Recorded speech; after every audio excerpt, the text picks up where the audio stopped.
BMW E46, it has a overheating fault, and the mechanic that was working on this vehicle couldn't pinpoint down why it was happening. In this video, I'm going to show you a simple tip you can use to diagnose a fault if you have one like this.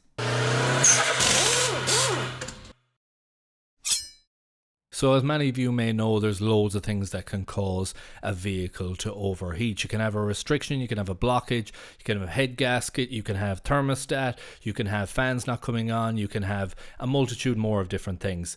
But to give you a quick breakdown of this one, he had been working on it for a while. He had checked the coolant level, it was fine. There was no coolant leaks visible of any kind. He had done a pressure test on the system and found no issue there as well. He had done a TK test to check for combustion coming through for a possible head gasket fault, and it passed that test. So that's where I was brought in on this one. What you're seeing here is just a quick look of temperature sensor and the radiator outlet sensor as well.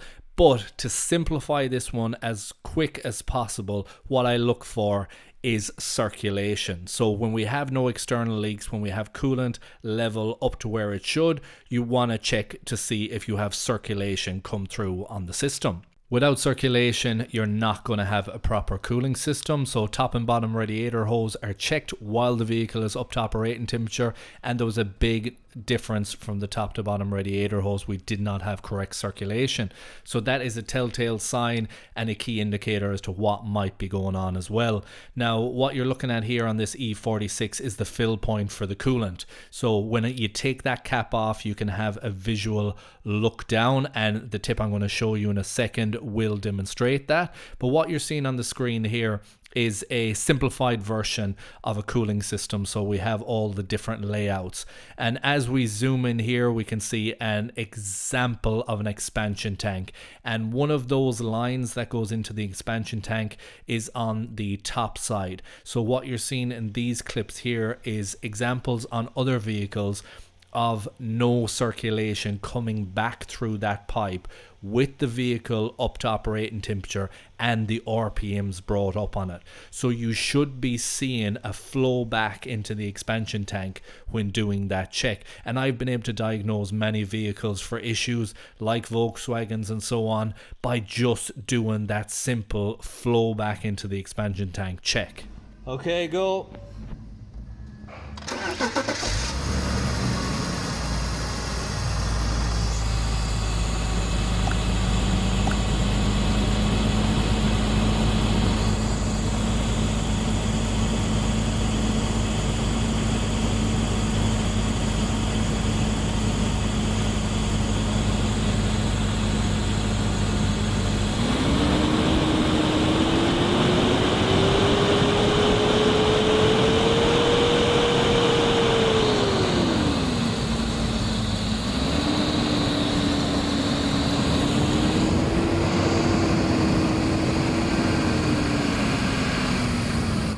And what you're seeing there is the actual test that was done on the day in real time, showcasing me looking down with the cap removed on this BMW and seeing no flow come through into that area. So the RPM was brought up by the technician, and it was brought up to high enough revs to where we should be seeing some coolant flow through there.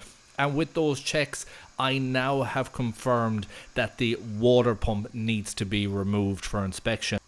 And with that said, it was on to getting enough components out of the way to gain access down to the water pump so it could be removed. There's a little bit of work involved to get down at this, but relatively straightforward overall to get it out. You just got to make sure that after you have the water pump removed, and once you see damage like this, which is the water pump impeller, that should have fins on it. That should be one complete unit, and it has fallen to pieces. It's completely disintegrated, hence no circulation, no pressure buildup, and a overheating issue. We have confirmed the fault, and we now know exactly why that was. There was a lot of fishing out of all of the debris from that, make sure it was all gone.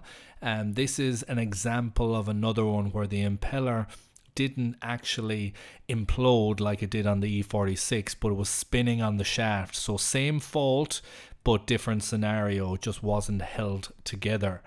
Now here is some of the debris that was all fished out. You got to make sure that you get all the bits out so it doesn't block any of the passageways. And this is the new upgraded pump, so a different style. This one's certainly not going to disintegrate like the other kind of Bakelite material that's in them. Age definitely plays a major factor in those failures. And then it's fit back and recheck.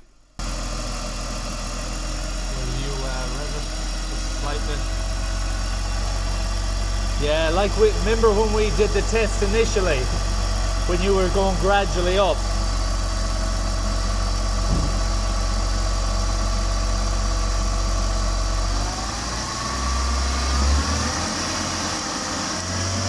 Okay. All good. And there you have it. That is the fix, and this vehicle is now back up and running perfectly. We can see the flow of coolant come through, and as the revs increase, the pressure build up, and that's exactly what we want to see from a functioning water pump that's circulating through. All of the telltale signs were there on this one, and now you have all the information. Should you have a fault like this come into your workshop or at home, hopefully you'll have the information to solve it. I really hope you enjoyed this video. I hope you found it useful and informative. If you did, please like, share, comment and subscribe, and I hope to see you in the next one. Thanks for watching.